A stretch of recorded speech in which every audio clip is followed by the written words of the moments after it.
Welcome to the latest anime news for the week ending August 14th, 2021. Just needed a minute to settle down here. There we go. So the Animator Dormitory Project, which we raised money for at our last OnCon auction, runs a YouTube channel with videos about their current projects, how anime is made, and information about the wage problems in the anime industry. Their most recent video focused on the latter and shared an unfortunate industry statistic. According to them, about 90% of animators quit their jobs within 3 years. The main reason for this being, of course, the low pay offered to animators in Japan, especially in between animators, although that's typically done outside the country. Typical pay is about $1.80 per frame for tweening. If an animator were to draw 300 frames per month, which is a high amount for animators just starting out, that would lead to a total of $540 a month. Now, the project points out that these high turnover rates in the industry have created a shortage of skilled animators to both create the animation and to train newcomers, leading to decreases in quality and increases in cancellation. I haven't seen that decrease in quality myself, but anyway. The long-term concern is that these conditions will incentivize animation talent to take their skills elsewhere. Along with the Animator Dormitory Project, the Animation Supporters nonprofit aims to, quote, create a new anime production system completely separate from the framework of the current industry, end quote. Their first project is to create an anime music video currently open for crowdfunding. Their goal is to raise at least $50,000 from overseas and another $50,000 from Japan, which will allow them to create the video and pay their creators a fair wage. 23, quote, famous musicians, end quote, will be creating an original song, including the composers from Ruby, Made in Abyss, and Rise of the Shield Hero, Nice. which Japanese animators will then develop an animated video to. And those animators include past residents of the Animator Dormitory and recipients of the project's Housing Aid Program. The music video is currently shooting for an end of November completion, and by that I mean they're currently aiming for an end of November completion, not that they're literally shooting the music video yet, because they don't have the crowdfunding yet, but you get the idea. Right. So, here's my question. Is this how to... we talked before about how to kind of affect the anime industry, how to kind of change things. Is this kind of how that starts with YouTube videos like this to kind of expose things? And talk about it? It's not a bad thing to do, Mm-hmm. but I don't know enough about Japanese wage law Yeah. and Right. whatever their respective if they have a minimum wage established, it Well- seems kind of like it doesn't. they might need more kind of legislative action. I can understand maybe they're doing them as contractors or something. Yeah, that it's they're contract, using a yeah. loophole in some kind of way. But that it seems like if you want to have some change, you might have to get some legislation involved. Mm-hmm. Because Well, 500 and some odd bucks a month is like a Not gross slap in the face. Yeah. When you're talking about a nation that has a weak union structure, I mean, it's not like here or in some European countries where the unions can be strong, where the unions themselves can affect legislation. They don't have that as far as I can tell over there. But legislation would definitely be a part of it. But the first thing that you would have to do is cause awareness. Now, the good thing about that is that anime, not just by itself, not by itself, but in conjunction with other things that Japan actually has a footprint in their society, in their government, in how they do, because they're passing laws about manga and anime and copyright and intellectual Piracy, rights, piracy, things like that. So you're headed in the right direction. You just need to get people behind you so that you can make the petition, so that you can go find a legislator to take up your cause for you in the assembly or where if it is. Right. It might be small, it might be in a prefecture, or it might be something in a city or whatever, where you would do that and be able to, because it's an industry. Because that's the other part of this, is that this is an industry. And part of the reason why the wages are being kept down is for, obvious reasons, is that the people who own these companies want to maximize the dollars. What do you do? it's like retail. You hit the guys, the workers who you make X amount of money. So I don't know. I don't know if it's a minimum wage law type of thing that you would want to pass, as opposed to something more specific like this, which is, hey, we have this industry, we can grow it more if we can keep it sustainable. It's almost like crabbing here in Maryland. We can, there's always a push. There's always one side that says, no, just let us do what we do, and we'll crab the hell out of it, and then we won't have any crabs anymore. Yeah. Or you have, the legislation that says, okay, well, if it gets to a certain point, then we have to stop and let it rebuild. For the reason why I draw that analogy is that for them it would be like, if you destroy your own industry, you destroy your own moneymaker. And so this is where you do need law to come in and say, sorry guys, I know that we're a big capitalist country and we kind of move in this direction, and the I forget what the name of the Japanese conglomerate, Zabatsu or Zabatsu, Zabatsu. Granted, you have all these things, but at a certain point you have to go, do you really want to destroy something that contributes so much to the economy and actually engages with the world so you can save a couple bucks? Because like $1.80 for a cell, I mean, just to draw a cell, I mean, that's just insane. Right. But the weird part about the story is that this has been true since 1963. Right. Well, this takes time. And like I said, that they don't have over there. They don't.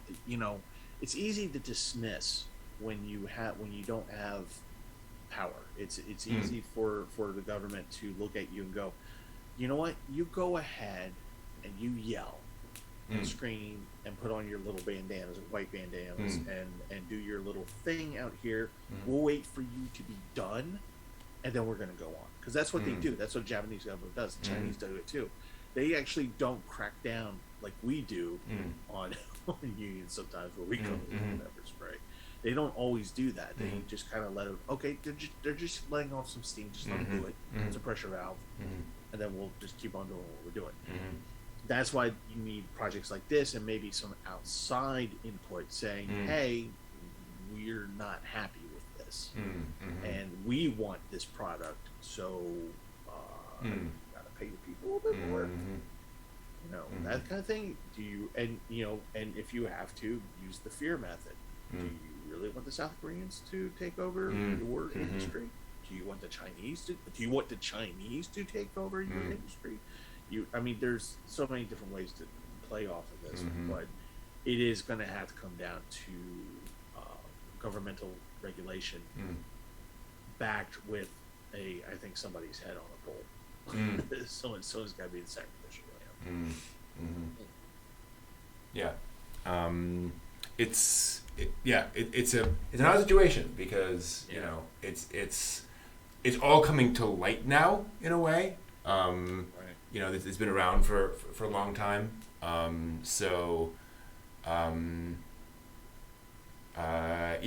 hopeful that things like this will continue to be told, and will lead to some kind of change in the industry. We'll see.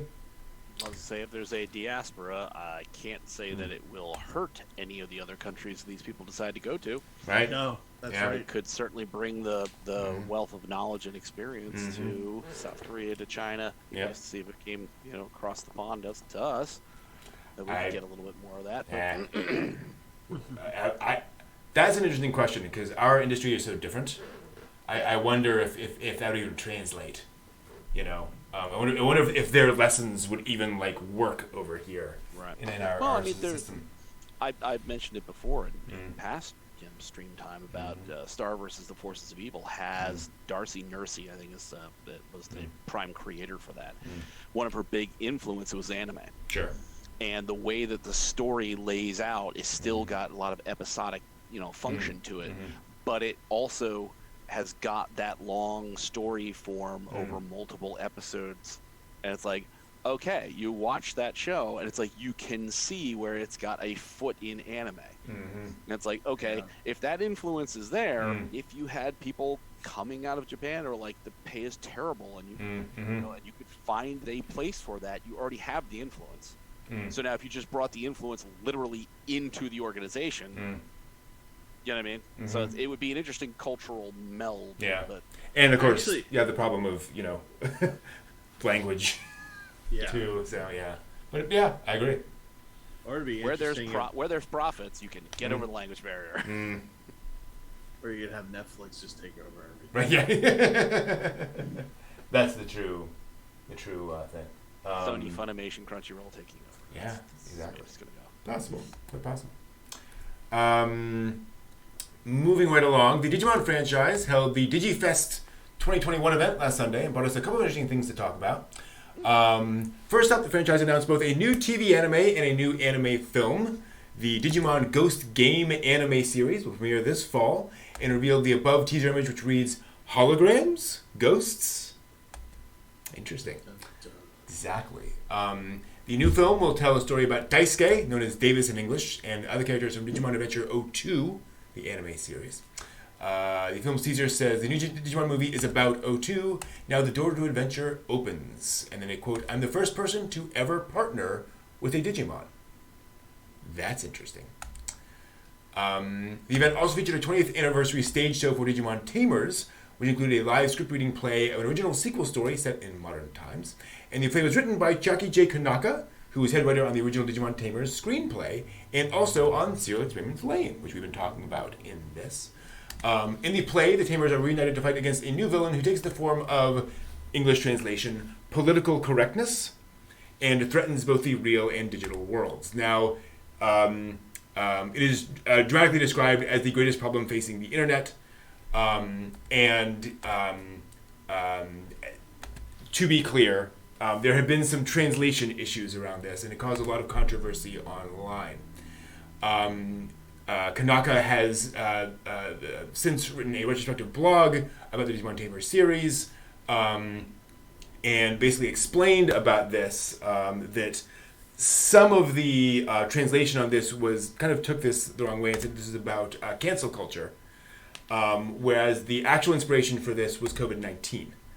And the spread of misinformation on the internet around COVID-19 and so forth. Now, Kanaka has expressed some alternative views, let's say, on a variety of things. And he said his concern is that he sees people basically taking on that mainstream society has taken on a kind of, this is the only explanation for things. There is no other answer to things. We will not allow any other answers to things. And the sort of hard line, my way or the highway kind of view about things. And he wanted to kind of address that in this story. And he said he used, strong words that maybe were too strong for what he was talking about. Or that were taken more strongly than he kind of intended it, so to speak. But this is really about these concerns about things. And what's funny is there were some people complaining apparently about how he was kind of politicizing a children's show and taking the children's show to be about contemporary events. And he was like, the show back when it was made was about contemporary events. Like the whole point of it is to talk about things that are going on. And he wrote, "I hope you'll forgive me for the unusual contents of this entry. But if I don't write about this, I don't think you'll be able to understand why I've been speaking so passionately about this anime from 20 years ago." So yeah, a lot of backlash about this and a lot of the concerns about this. He expressly denied any particular political beliefs in this. And, quote, "Some of the words I used were controversial. I don't intend to condemn any particular person or group in this drama," end quote.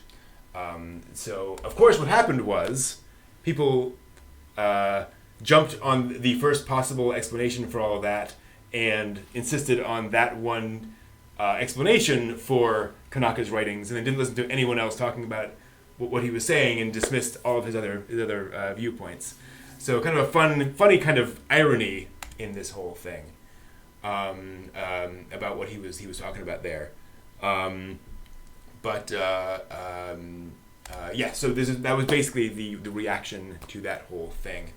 And he also ended by saying he's gonna delete any comments on the blog that get personal. Basically, understandable because people got very upset about all that kind of stuff. So yeah, that was the thing this week. And by the way, for those curious, it was basically a drama CD kind of a thing where they get the voice actors together. They do a quick little, not a quick little, but a little dramatic story of maybe 20 minutes, which is just audio only of the various voice actors playing out the characters. Pretty common thing in the industry. So big kerfuffle this week around all that. But yeah, I don't know what else to talk about there. It's just it's a thing that happened. But yeah. Let us move on because we had a question about this in the chat. As of this week, Sony's Funimation Global Group has officially completed its acquisition of Crunchyroll. The companies have not revealed their plans for the two streaming services yet, but Sony Pictures Entertainment CEO said, quote, "Our goal is to create a unified anime subscription experience as soon as possible," end quote. So yes, we will see what happens there. He also talked about wanting to deliver the experience across as many platforms as possible. So yeah, it's a thing that's being worked on, and it is coming together. What I find interesting about this is that I think we all know. So here's the thing: anytime this kind of thing happens, it takes a while, right? You can't just merge two entertainment systems together. But the fact that they explicitly say we want to merge this as quickly as possible is kind of surprising.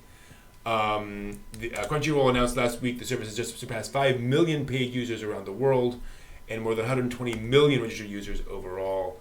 And so, while Funimation has not made its number of users public, although that's going to change soon anyway. We've talked before about how we kind of just want the catalog of Funimation with the user interface of Crunchyroll. Just combine those two with that would be nice. I mean, and that would be the fastest means of doing it. Is just literally yank the plug on Funimation's streaming, and just say, okay, now the content's available on Crunchyroll. Because, like we've talked about so many times before, Crunchyroll has really done a very decent job at making accessibility to the site, searching the site, watching on the site. That's the thing that they did well, and it would just be so much easier to consolidate that, and that hopefully that's where their heads are. And to be clear, like technically, there are a lot of steps. Like probably those videos aren't encoded in the same way that Crunchyroll is. They're not organized the same way. They have a completely different system. They'll have to copy untold terabytes of data to a new system. Do that in a way that doesn't get it then pirated by everyone, all that kind of fun stuff. To that point,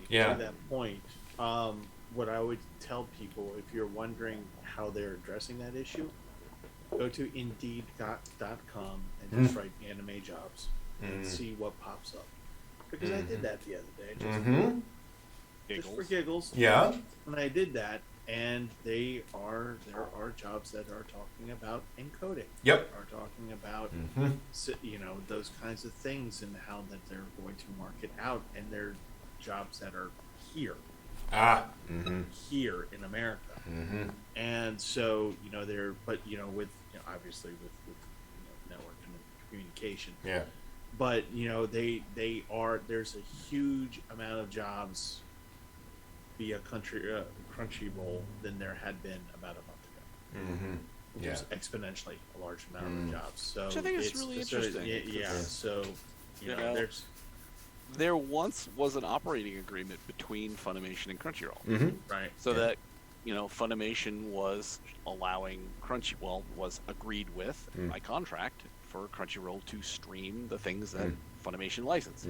So I understand about making content when Funimation said no, we're going to do this, making that content streamable in a way that Crunchyroll couldn't, so that they could differentiate the two services and be like, oh, you can't just one to one. You can't find a way through to one catalog from the other. It's it's totally different. But I would be curious to know how far different did they code the stuff for Funimation streaming versus Crunchyroll. Is it going to be a super huge pain in the butt to do that, to convert terabytes worth of information? Or is it oh, well, no, see, in this line, there's like an on-off. Right. How we turn that on, and Crunchyroll can straight it. Like, thank Right. you, have a good day. Yeah. Sweet. Well, and you also have a lot of legal ramifications, right? Like, does Crunchyroll probably operates in different countries than Funimation does? Yeah, Right. that. You know, is girlfriend licensed to stream in that country with fun, all those sorts of things, and now we have to worry about, well, this service is providing this thing, and we now technically own all of it, but all of the legal ramifications you have to kind of work out, and then all of the sort of who owns the translation, all that would be an interesting question of how all that connects together. So yeah, it's interesting. What I Say for ownership and like translation, those are fairly boilerplate stuff, where successors and assigns, where you end up getting the successor to the company gets your Upon purchase, missions for right. those kind of crap. But yeah, the whole, if Funimation's licensed in Canada and for some reason Crunchyroll isn't, that's a really, like, if you flip the on switch, all of a sudden, everybody's like, hey, we live in Canada, what happened to everything? Sorry, guys. Or vice versa, that company, there's another company that's licensed that in Canada, and now suddenly Funimation is running in Canada too, and there's a whole block. What I suspect this means is actually their registration system's going to merge. So there's going to be, your Funimation account will work on Crunchyroll. Right. Because that's the easiest way to do it, is just make it so the accounts both match. So it's like your Microsoft account or whatever, and then you can just use both services, you're good to go. And then they can kind of push down the road, and obviously they're doing the integration, but that part is at least handled. What is that? that's Google what Chrome and YouTube. Yeah. So Right. you get that. Right. It works across those things. Yeah. So who knows? But I think what we are all praying for is don't mess with the catalog. Screw it up. Which opens up the larger question. So, I mean, what are the implications of this? Because it's obviously a major industry consolidation. When this first came out, I suspected it wouldn't go through. I suspected something would happen to the deal; it would fall apart. But it is happening, and there are obviously arguments on both sides. Where on the one hand, conglomeration means something closer to a monopoly. On the other hand, there are some industries that do not operate well with 38 different competing little companies. And this consolidation might be good in the sense that Japanese companies can just deal with the one company, everything goes through them, everything's kind of dealt with. I don't know. Do we feel like this is, in the short to medium term, going to kind of affect the flow of anime in any way? Not in the first 5 years. Mm-hmm. I think that for the very reasons that we've just been talking about, just hammering out all the different stuff. Yeah. Various things. I think once it becomes streamlined, and once you, then you're going to start seeing changes, and then that's when you're going to take a look at. That's when Sony's going to take a look at it and go, do we want to have something that's a massive catalog? And that we can just make money off of that and do residuals and things of that nature? Yeah. Or do we want to be like Netflix, and do we just want to create? And in that fashion, then we have to make budgetary decisions because while we would all love to see Butt Attack Punisher Girl Gatamana it's wouldn't that be probably the first thing to get cut in a budget? Right. If you had to choose between that and having money to make a new Ghost in the Shell swords, or a new Fate, or new whatever it is. But at that point, that's when Sony's going to do the smart thing, and they're going to cut the catalog at that point. Yeah. So it kind of depends on what they want this to be. My guess is that they're actually probably going to be fine with. I think they'll keep most of the catalog. Honestly, I don't think they're into creation. I think they're going to leave that up to other parts of their industry. Well, it's an interesting question. What happens to Crunchyroll originals? right? Like Right. as an initiative, right? Obviously, those will still stay, but is Right. that going to be kind of a victim of all this? Where the Funimation's like, that's not really our thing. We don't really Yeah. care to do that anymore. So, and in fairness, some of those Crunchyroll originals were not good. They were not well received. Like Come Netflix. on, God of High School and Tower. Those were Tower of God. They enjoyed right. them. I didn't say all, Yeah, but some. they were a thing. Yeah. So I think what's going to happen is that what you'll see is that they'll become more like Netflix. It'll become more like Netflix insofar that they're going to buy what is made. They're not going to make the things. They're going to buy the things that are made. So you're still going to have studios. You're still going to have Studio Right. Ghibli. You're still going to have all these guys out there making stuff, and then it's up to Sony or Netflix or actually it's a Sony or Netflix, and whether or not they can And Right Stuff. go in there. Yeah, and Right Stuff. Yes, Right Stuff, absolutely. Which. No, No, go ahead. I was just gonna say that it's just as long as you can compete. Well, you know what? It'll almost be like going to network days when it was just NBC, ABC, Yeah. CBS, Yeah. Mm-hmm. and it's that it'll be that kind of competition. So speaking of which, just got to throw this in here. Boogie Pop Phantom was, I think, the second thing Right Stuff ever licensed. And as I was reading this, I came across one of the characters is named Nozomi. Just saying. Just saying. Kind of interesting. I don't know. Possible. But yeah, I agree. I think that's what we're gonna see.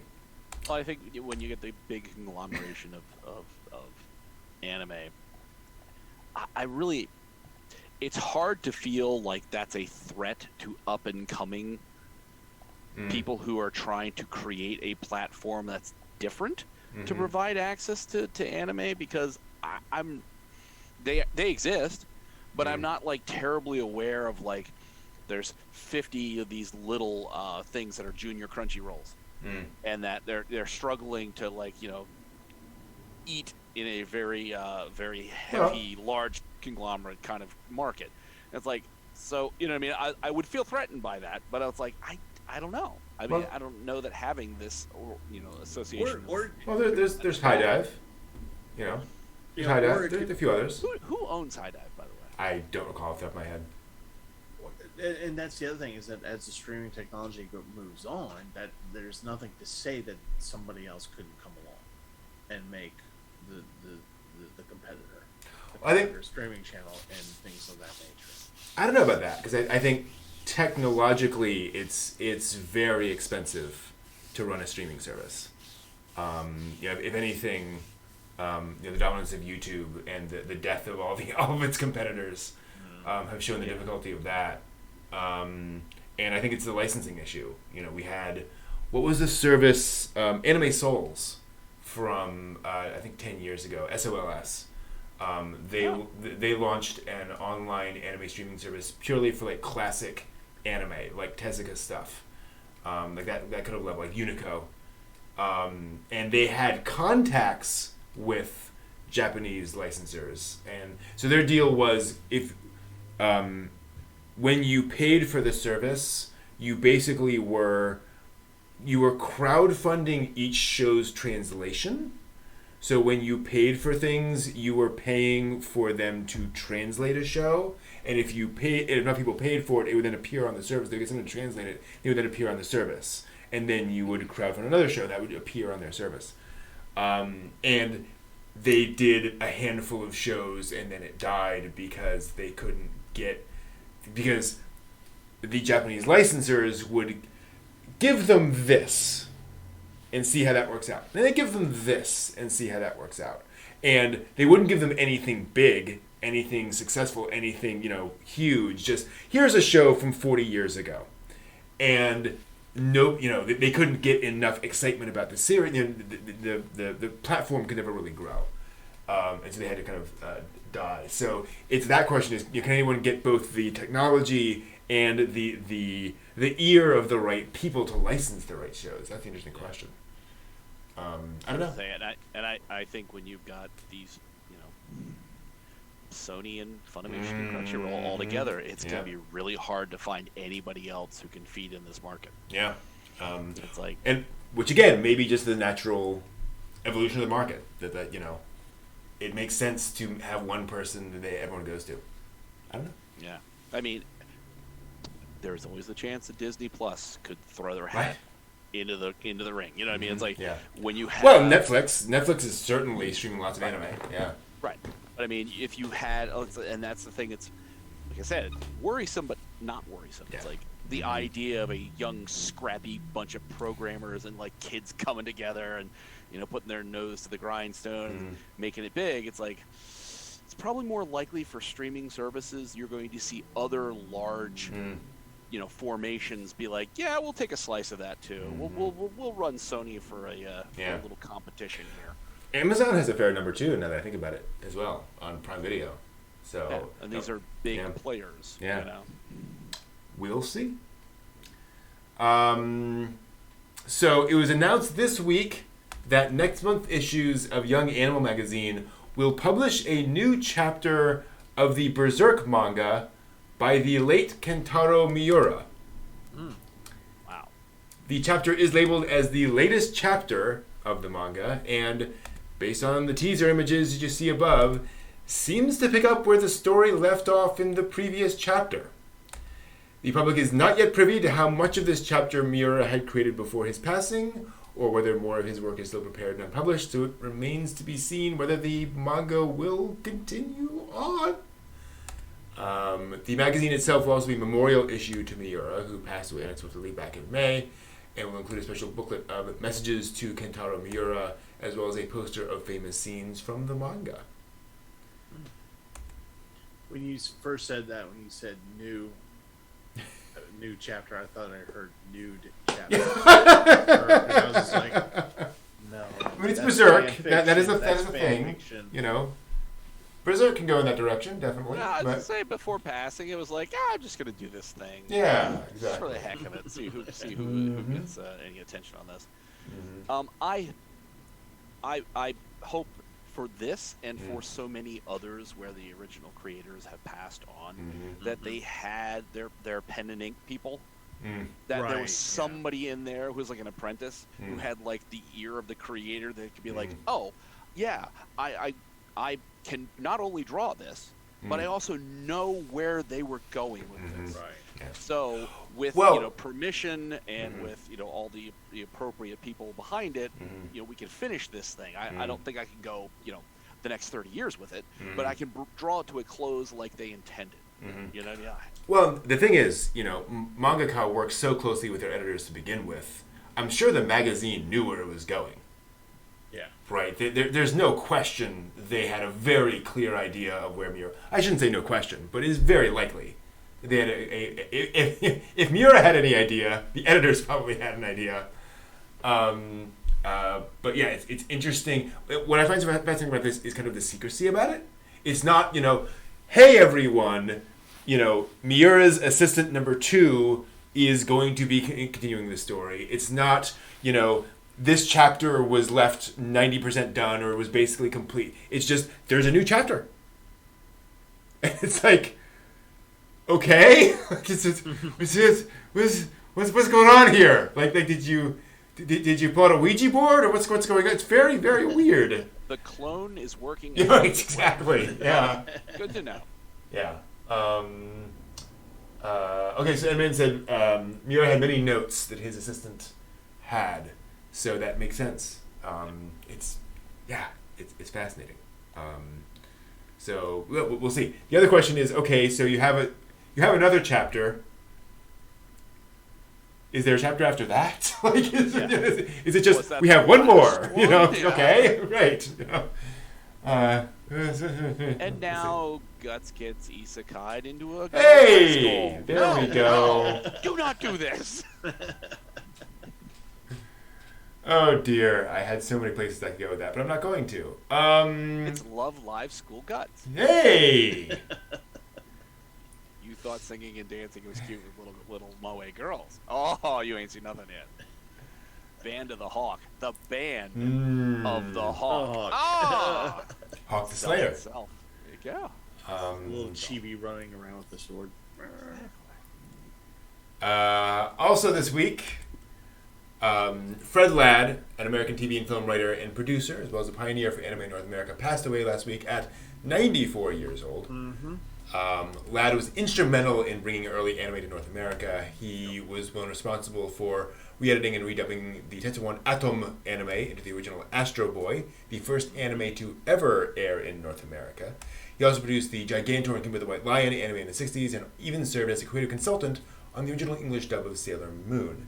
What is also less known is that he is the one responsible for the internationalization of English in anime. When Astro Boy came over here, they got it while it was still in production. He went over to Japan to show Tezuka how they were re-editing it, and he said, by the way, like, I was driving here and I saw that like half of the cafes have their signs in English. You know, like use English words in their signs. If you just did that with all the signs in your anime, with all the cafe signs and such, you could internationalize this everywhere and have no problems. And you wouldn't have all of this like weird Japanese, all of this Japanese everywhere. And it would be very, I'm thinking, Tezuka was like, that's a good idea.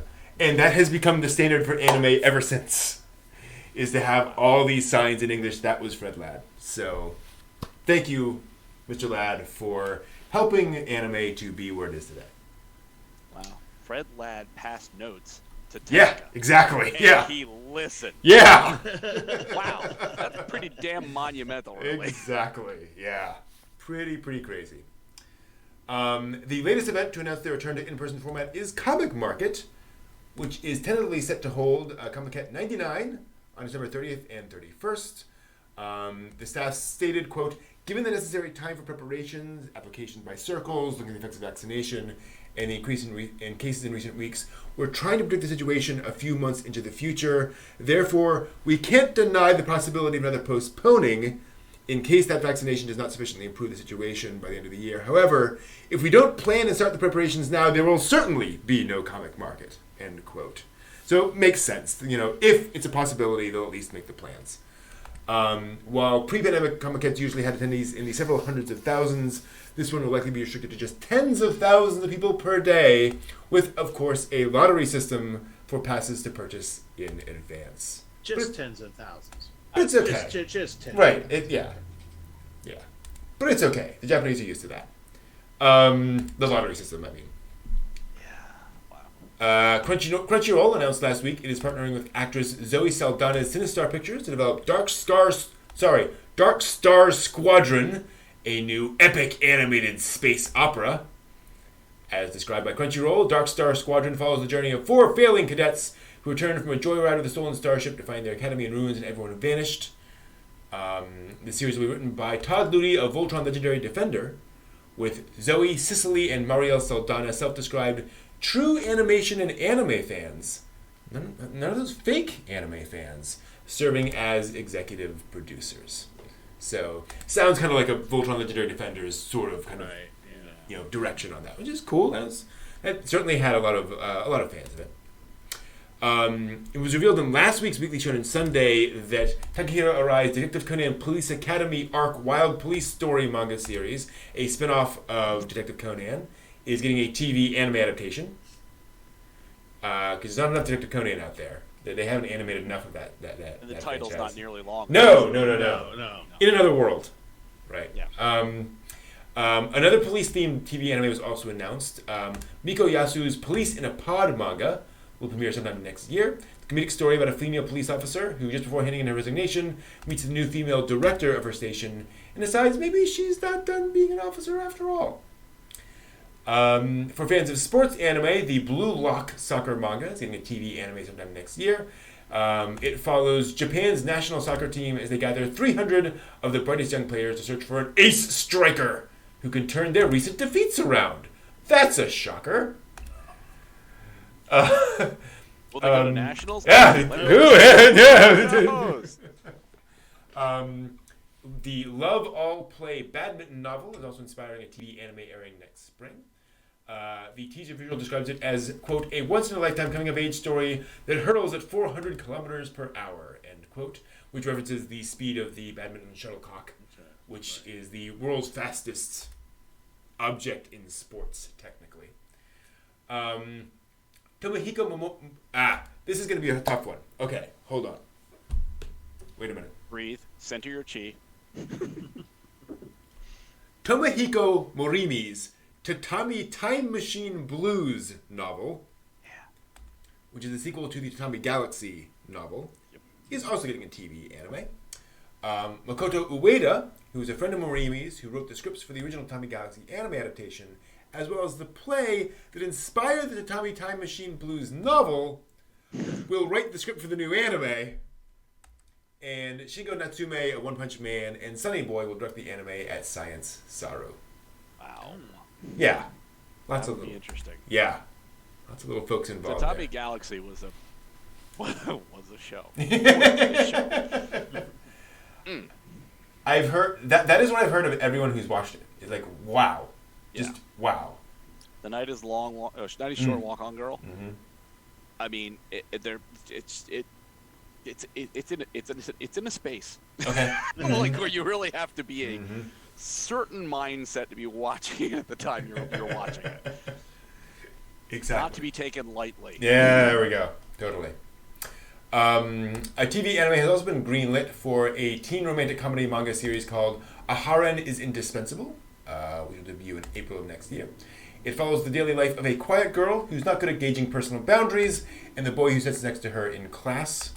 I'm hoping that has a bit of a My Neighbor Seki-kun feel. Teasing Tagaki-san. Yeah. I hope it's not that, personally. Yeah. An anime is also in the works based on the My Master Has No Tail manga.